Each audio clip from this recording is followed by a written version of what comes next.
Hello, I'm Gaurav, and today we are going to study a very important topic of civics, and this topic is democracy and diversity.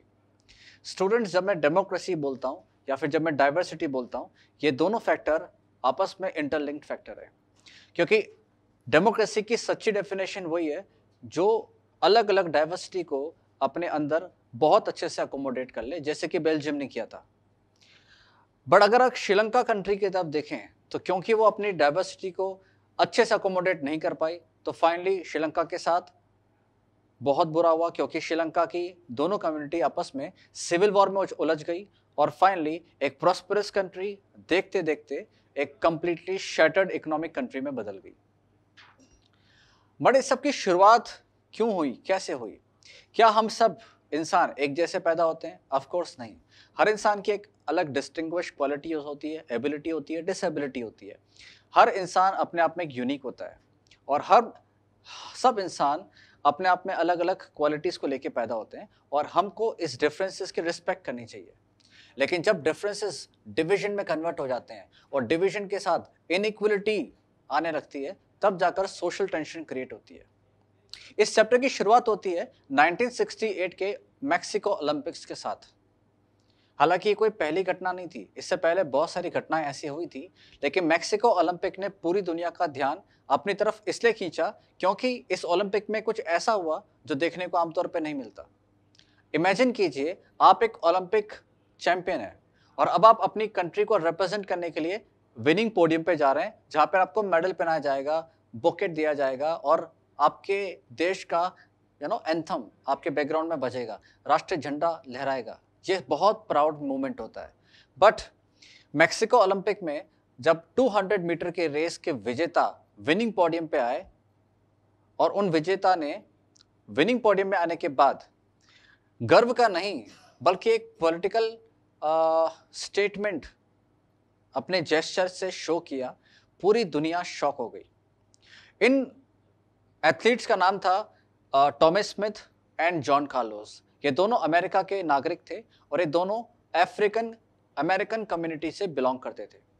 इसके अलावा जो silver medallist थे Peter Norman, वो वैसे तो Australian थे, white थे, but फिर भी उन्होंने अपने शर्ट पे एक बैच लगाया हुआ था जो उन्हें सपोर्ट करने के लिए सिंबॉलिक तौर पे दिखाता था। ये दोनों African American John Carlos and Thomas Smith stage पे गए और उन्होंने अपनी मुट्ठी को इस तरह से ऊपर किया और अपने सर को नीचे कर लिया। इन्होंने शूज नहीं पहने हुए थे, इनकी मुट्ठी में ब्लैक ग्लव्स था, इनके गर्दन पे काला स्कार्फ था और अब हर एंगल से अगर आप इस पॉलिटिकल स्टेटमेंट को देखें, इन पॉलिटिकल जेस्चर को देखें, तो आप पाएंगे हर किसी का सिंबल अलग अलग था। इनके पैर में जूते नहीं थे, इनके पैर में सॉक्स थे। ये ब्लैक पॉवर्टी को दिखाता है, ये दिखाता है कि अमेरिका में जितने ब्लैक्स हैं वो सब के सब पुअर है। इसके अलावा जो उनकी मुट्ठी थी, जो इस तरीके से क्लेंच फीस था ऊपर की तरफ, ये दिखाता है कि हम पुअर होने के बावजूद यूनाइटेड हैं, हमें शक्ति है और अगर हम यूनिटी के साथ रहते हैं तो हम बहुत देर तक आपसे लड़ते रहेंगे। झुकी हुई गर्दन ये दिखाती थी कि ये जो भी अमेरिका में हो रहा है, ब्लैक्स के साथ अत्याचार, डिस्क्रिमिनेशन, इसके लिए हमें बड़ी शर्म आती है अपनी कंट्री के ऊपर। नाउ आपसे अगर मैं पूछूं कि क्या उन एथलीट्स ने सही किया अपनी हक की आवाज को उठाकर एक पॉलिटिकल स्टेटमेंट को, एक पॉलिटिकल जेस्चर को ओलंपिक स्पोर्ट्स में लाकर, तो शायद कुछ लोग कहेंगे बिल्कुल सही किया और उन्होंने अपनी आवाज उठाई, इसमें कुछ गलत नहीं है। लेकिन अमेरिका के कुछ लोग ऐसा नहीं मानते थे। उनका मानना था कि अगर अमेरिका की सोशल प्रॉब्लम को आप वर्ल्ड के प्लेटफॉर्म पे डिस्कस कर रहे हो तो आप अपनी कंट्री को बदनाम कर रहे हो। आफ्टर ऑल आपकी कंट्री ने ही आपको उस प्लेटफॉर्म तक पहुंचाया है। अगर इतना ही डिस्क्रिमिनेशन था तो आप उस प्लेटफॉर्म पे कैसे पहुंचे? आप ओलंपिक टीम में कैसे आए? आप ओलंपिक कमेटी की सिलेक्शन प्रोसेस से कैसे गुजरे? खैर, सवाल बहुत सारे थे, ओपिनियन बहुत सारे थे, कुछ ओपिनियन एक दूसरे को डिफर भी करते थे। यहाँ तक कि पीटर नॉर्मन जो खुद एक वाइट थे, जब ऑस्ट्रेलिया गए तो ऑस्ट्रेलिया में उनका बहुत ज़्यादा विरोध हुआ, क्योंकि ऑस्ट्रेलिया और अमेरिका आपस में मित्र देश हैं। और इसका विरोध यहाँ तक पहुँच गया कि जब ये सारे एथलीट्स अपनी अपनी कंट्री पहुँचे तो वहाँ की ओलंपिक कमेटीज़ ने फर्दर किसी भी ओलंपिक स्पोर्ट्स के लिए इन सबको बैन कर दिया। इनके सर्टिफिकेट, मेडल वापस ले लिए गए। वहीं कुछ ग्रुप ऐसे भी थे जिन्होंने इनको सम्मान दिया। 2005 में सेंट जोस यूनिवर्सिटी ने Peter Norman and Tommy Smith की 20 फीट स्टैचू अपनी यूनिवर्सिटी कैंपस में लगाई, ताकि छात्रों को इन लोगों से प्रेरणा मिलती रहे कि किस तरह से अपनी हक की आवाज उठाया जाता है। लेकिन वो हक की आवाज थी क्या? वो क्या बताना चाहते थे? जाहिर सी बात है, वो बताना चाहते थे कि जो भी कुछ अमेरिका में 1954 को स्टार्ट हुआ था, वो अभी अपने ऑब्जेक्टिव को पूरा नहीं कर पाया। तो 1954 में हुआ क्या था? तो हम बात करते हैं 1954 में होने वाले और 1968 में खत्म होने वाले एक बहुत ही महान मूवमेंट के बारे में, जिसको हम बोलते हैं सिविल राइट मूवमेंट।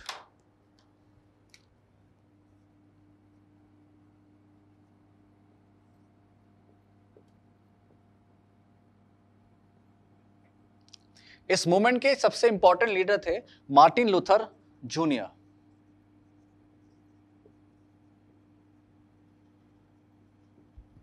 ना मार्टिन लूथर जूनियर, जो कि एक ऐसी शख्सियत थे जो महात्मा गांधी से काफी इंस्पायर्ड थे। अब जो आदमी महात्मा गांधी से इंस्पायर्ड होगा, जाहिर सी बात तो अहिंसा को फॉलो करेगा, नॉन वायलेंस को फॉलो करेगा, राइट? तो मार्टिन लूथर जूनियर ने पूरी तरीके से इस मूवमेंट को नॉन वायलेंट रखा। नाउ सिविल राइट मूवमेंट का मतलब समझिए आप। सिविल राइट मूवमेंट का मतलब होता है अपनी हक की लड़ाई। आपके जो भी पॉलिटिकल राइट्स होते हैं, इक्वल वोट, राइट, और आपकी समाज में इक्वलिटी हो। स्पेशली अपार्थेड के खिलाफ ये मूवमेंट था। अपार्थेड का मतलब होता है एक ऐसी राशियल डिस्क्रिमिनेशन पॉलिसी जिसके तहत आप सिर्फ इंसान से इसलिए डिस्क्रिमिनेट करते हो कि उसके स्किन का कलर आपके स्किन के कलर से मैच नहीं खाता, वो ब्लैक है और आप वाइट। ये ब्लैक लोगों के लिए लोगों के लिए इतनी नफरत क्यों थी लोगों के मन में? इसके पीछे कोई ऐतिहासिक तथ्य हैं? शायद हैं। फ्रांस, अफ्रीका और अमेरिका, इन तीनों अलग अलग कंट्री के बीच में गुलामों का व्यापार होता था, और अधिकतर जो गुलाम होते थे ये निग्रो ब्लैक लोग होते थे। अमेरिका में प्लांटेशन में काम करने के लिए जाते थे ये ब्लैक लोग, और यहीं से ही जितने भी ब्लैक लोग थे उनके बारे में ऐसी धारणा बन गई कि ये वो लोग हैं जो स्लेव कम्युनिटी से आते हैं, गुलाम हैं हमारे। हालांकि अमेरिका का कॉन्स्टिट्यूशन बना, उसमें सभी लोगों के लिए जगह थी, लेकिन कॉन्स्टिट्यूशन में जगह होना और दिलों में जगह होना अलग अलग बातें हैं। जब अमेरिका के कॉन्स्टिट्यूशन ने इनको एक्सेप्ट किया, लेकिन लोगों की मेंटेलिटी में ये अभी भी गुलामी थे। लोगों को लगता था कि ये जो ब्लैक लोग हैं ये हमसे इन्फीरियर हैं, कमतर हैं, और इसी सोच ने एक बहुत बड़े डिवीजन को जन्म दिया। Remember I told you, differences divides sometime. So इस डिफरेंसेस ने उन्हें डिवाइड किया, और इस डिवीजन ने सोशल डिस्क्रिमिनेशन को जन्म दिया, इनइक्वालिटी को जन्म दिया, और इस इनइक्वालिटी ने जन्म दिया सिविल राइट मूवमेंट को, जो मार्टिन लूथर किंग ने स्टार्ट किया था या लीड किया था, ऐसा कह लेते हैं। क्या ये मूवमेंट वायलेंट हुआ? यस, ये मूवमेंट वायलेंट हुआ था। 1966 से एक और मूवमेंट स्टार्ट हुआ था जिसको हम बोलते हैं ब्लैक पावर। यहां पर ब्लैक कम्युनिटी ने अपनी ताकत को दिखाने के लिए अपनी कम्युनिटी से आह्वान किया था कि अगर जरूरत पड़े तो वायलेंस का भी यूज करो। अमेरिका में होने वाले बहुत सारे वायलेंट मूवमेंट में से ये एक मूवमेंट था जो काफी हिंसक था, बहुत वायलेंट था। तो इन दो मूवमेंट से हमें सीख मिलती है कि आप किसी कम्युनिटी को कुछ समय के लिए दबा सकते हो, लेकिन हमेशा के लिए नहीं दबा सकते। वो कम्युनिटी एक दिन आपके खिलाफ खड़ी होगी, और हो सकता है कि पूरी दुनिया के सामने वो आपकी वो आपकी गर्व से भरा मस्तक शर्म से झुका दे। तो फाइनली ये मूवमेंट चला और अमेरिका के पॉलिसीज के अंदर बदलाव आए। आज अमेरिका में जो राशियल अब्यूज है उसे कानूनी तौर पे बहुत बड़ा अपराध माना गया है, और ना सिर्फ अमेरिका में बल्कि ये अपराध मुझे लगता है कि पूरी दुनिया में होना चाहिए। आपको अगर किसी इंसान के रेस से, डिफरेंसेस से, डिवीजन डिवीजन की बू आती है तो इट्स वेरी बैड। मुझे लगता है कि हर इंसान इक्वल है, और इस दुनिया में जो राशियल इक्वलिटी वो मेंटेन हर हाल में रहनी चाहिए। लेकिन अगर हम ध्यान से इस चीज़ को एनालाइज करें तो हम ये पाएंगे कि ये सोशल डिवीजन और सोशल डिफरेंसेस की शुरुआत होती क्या है, इसका ओरिजिन कहाँ से होता है। तो मोस्ट ऑफ द टाइम अगर मैं आपसे पूछूं कि जब आप पैदा हुए थे तो क्या ये आपके हाथ में था कि आप किस जेंडर में पैदा होंगे, क्या आप मेल होंगे या फीमेल? आई थिंक नहीं। जब आप पैदा हुए तो आप ये डिसाइड कर सकते थे कि आपका बायोलॉजिकल स्ट्रक्चर कैसा होगा, आप कितने लंबे होंगे, आप कितने छोटे होंगे, आप काले होंगे या आप सांवले होंगे? नहीं। तो कुछ बायोलॉजिकल फैक्टर होते हैं जो बाय बर्थ होते हैं। तो जिसका ओरिजिन है, अगर मैं मानता हूं कि कुछ डिफरेंसेस होते हैं, उनके अलग अलग ओरिजिन हो सकते हैं, लेकिन जो मेन ओरिजिन होते हैं वो बाय बर्थ होते हैं। तो पहला जो डिफरेंसेस होता है वो होता है बाय बर्थ। पीटर नॉर्मन एक वाइट था क्योंकि वह बाय बर्थ उसने एक ऐसे परिवार में जन्म लिया था जो ऑलरेडी वाइट था। Tommy Smith, Carlos were black because they were from black community. हम लोग जब पैदा होते हैं तो हम अपने धर्म को हमारे माँ बाप को तय नहीं कर सकते। ये हमारे जन्म पे ही तय हो जाता है कि हम किस घर में जन्म ले रहे हैं और हमारे माँ बाप कौन है, वो अमीर हैं, वो गरीब हैं, वो किस धर्म से बिलोंग करते हैं, वो किस जाति से बिलोंग करते हैं, या हम कंट्रोल नहीं कर सकते। तो फिर हम क्या कंट्रोल कर सकते हैं? हम अपनी चॉइसेस को कंट्रोल कर सकते हैं। तो दूसरा जो ओरिजिन होता है वो होता है बाय चॉइस।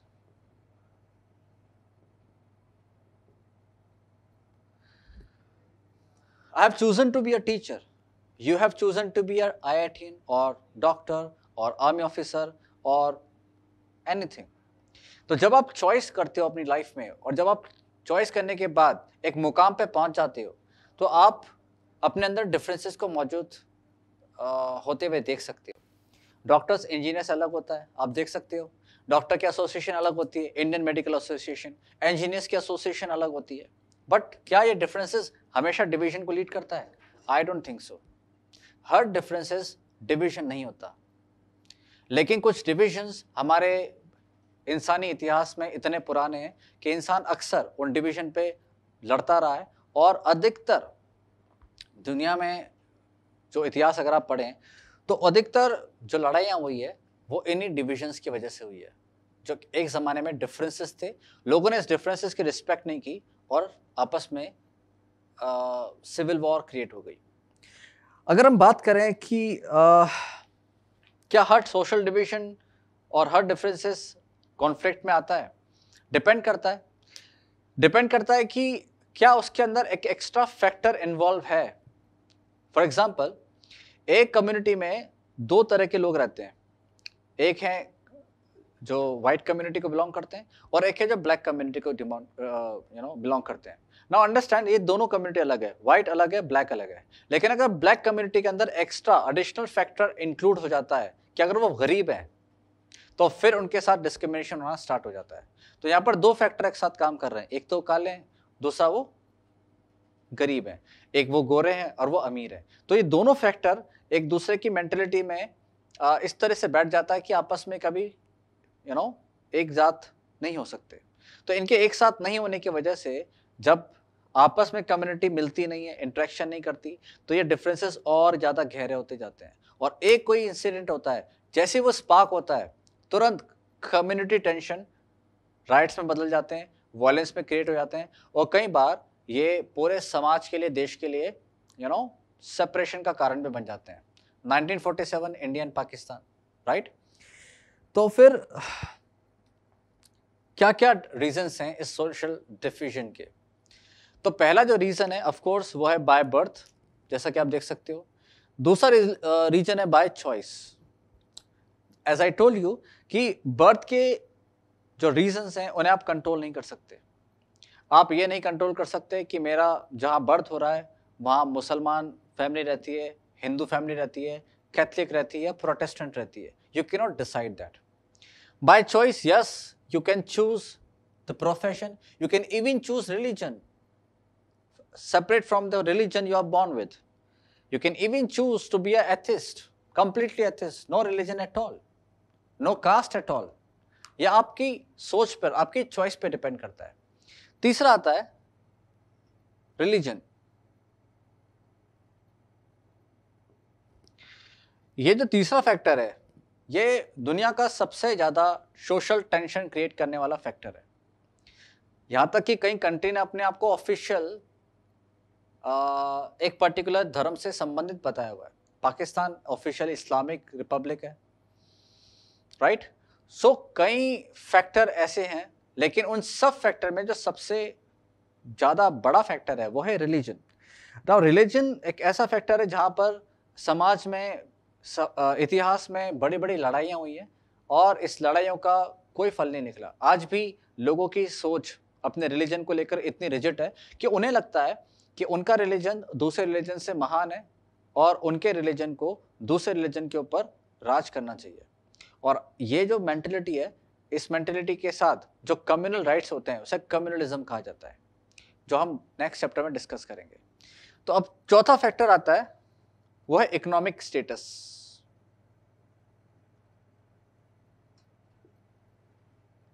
इकोनॉमिक स्टेटस भी एक बहुत बड़ा फैक्टर है।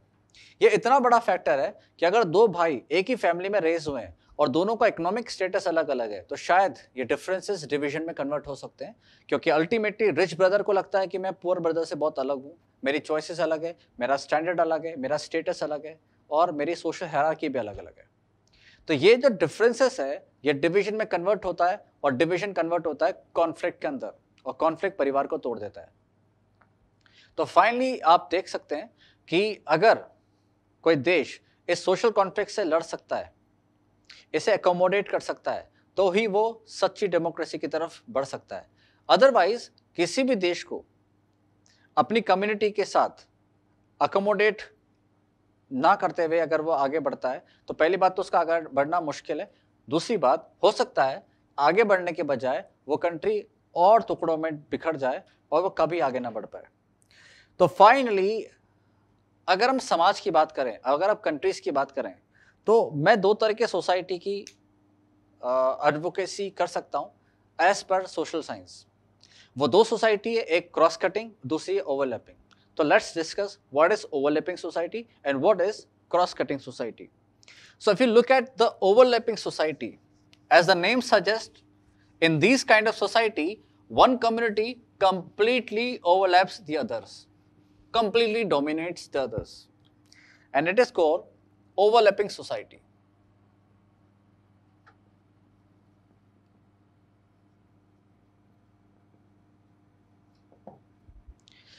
For example, a country have two community, right? Now these two community are different from each other, but now one more difference attached to a community, and that one more factor leads to complete division of the society. जैसे कि हम एक society की कल्पना करते हैं जहाँ पर एक रिलीजन के लोग गरीब होते हैं और दूसरे रिलीजन के लोग अमीर होते हैं। तो पहला जो डिवीजन है वो है रिलीजन का, और दूसरा फैक्टर जो एडिशनल है वो है इकोनॉमिक स्टेटस का। नाउ ये जो सोसाइटी है, आपको क्या लगता है इस सोसाइटी में मेन डोमिनेशन किसका होगा? ऑब्वियस वो सोसाइटी जो अमीर है, प्लस वो जो सोसाइटी जो दूसरे धर्म को बिलोंग करती है, वो सोसाइटी दूसरी सोसाइटी को पूरी तरीके से डोमिनेट कर लेगी। ऐसी सोसाइटी को हम ओवरलैपिंग सोसाइटी कहते हैं। एग्जाम्पल के तौर पे आप 9th का चैप्टर याद कीजिए, जहां आप अपने हिटलर के बारे में पढ़ा था, और उसने पढ़ा था कि किस तरीके से नाजी पार्टी के लोगों ने जूइश को एक सेपरेट एरिया में रहने पे मजबूर कर दिया था और उनके इकोनॉमिक स्टेटस को पूरी तरीके से छीन लिया था। तो ऐसे केस में आप कह सकते हैं कि नाजीज ने जूइश को पूरी तरीके से डोमिनेट कर लिया, पूरी तरीके से ओवरलैप कर लिया। तो ऐसी सोसाइटी जहां पर एक सोसाइटी दूसरी सोसाइटी को ओवरलैप कर लेती है, उसे हम कहते हैं ओवरलैपिंग सोसाइटी।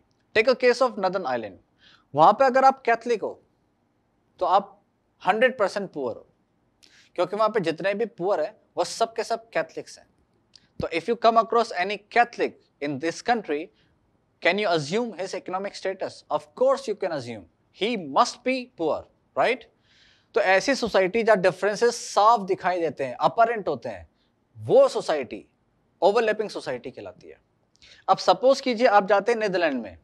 क्या नीदरलैंड में आप अज्यूम कर सकते हैं किसी कैथलिक से मिलने से कि वो गरीब है या अमीर? नहीं कर सकते, क्योंकि वहां पर कैथलिक अमीर भी हैं, गरीब भी, वहां पर प्रोटेस्टेंट अमीर भी हैं, गरीब भी हैं। तो ये जो आपस के फैक्टर हैं एक दूसरे को क्रॉस कट कर रहे हैं। एक ऐसी सोसाइटी जहां पर हर तरह के लोग और हर तरह की इकोनॉमिक स्टेटस है, वो सोसाइटी क्रॉस कटिंग सोसाइटी कहलाती है।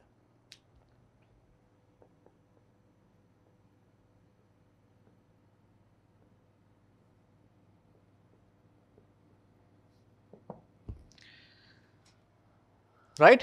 तो क्रॉस कटिंग सोसाइटी हमारे समाज के लिए हमेशा से हेल्दी होती है। इमेजिन करिए एक ऐसे सोसाइटी जहां पर सिर्फ मेहनत के आधार पर आपका इकोनॉमिक स्टेटस डिसाइड होता हो, ना कि आपकी जाति के आधार पर। तो फिर उस सोसाइटी में सभी जाति के लोग अमीर भी होंगे और गरीब भी होंगे। ऐसी सोसाइटी में कोई एक पर्टिकुलर कास्ट दूसरे कास्ट को डोमिनेट नहीं कर सकती, और ना दूसरा इकोनॉमिक स्टेटस दूसरे इकोनॉमिक स्टेटस को डोमिनेट कर सकता है। तो cross cutting culture are the best culture in which human can survive and accommodate each other, right? इसके अलावा कई सोसाइटी ऐसी हैं जो होमोजेनियस सोसाइटी है। होमोजेनियस सोसाइटी का मतलब होता है एक ऐसी सोसाइटी जहां पर एक ही तरह के एथनिक ग्रुप रहता हो, जैसे कि जर्मनी। बट आज का जो कॉस्मोपॉलिटन कल्चर है, ग्लोबलाइजेशन का कल्चर है, वहां पर हमारे समाज के बीच में इतना ज़्यादा इंट्रैक्शन हो गया है, हम लोग माइग्रेट और इमिग्रेट इतना ज़्यादा करने लगे कि कोई भी सोसाइटी अब पूरी तरीके से होमोजेनियस सोसाइटी नहीं है। जैसे कि जर्मनी एक समय पर नॉर्डिक आर्यंस की कंट्री हुआ करती थी, बट जैसे जैसे जर्मनी का इकोनॉमिक स्टेटस बढ़ा, वो ग्लोबलाइजेशन के वेब में आया, वहाँ पर लोगों का इन्फ्लक्स बढ़ा, वहाँ पे लोगों ने रहना शुरू किया, वहाँ के संविधान को चेंज किया, और अब जर्मनी एक होमोजेनियस सोसाइटी नहीं रही। अब इनफैक्ट सॉरी, दुनिया की कोई भी कंट्री अब होमोजेनियस नहीं है। हर कंट्री में mixture of people, mixture of breed live together, and if they really want to survive their democracy, they have to live together and they have to accommodate themselves. That's what this chapter is all about. So in this chapter, we have studied about the Mexico Olympics case study. We have studied about the origin of differences. We have studied about the reason of differences, reason of political divisions, social divisions, and we also studied about the type of society we live in. I hope that you like this chapter, and rest we can discuss it in the next part. Thanks a lot.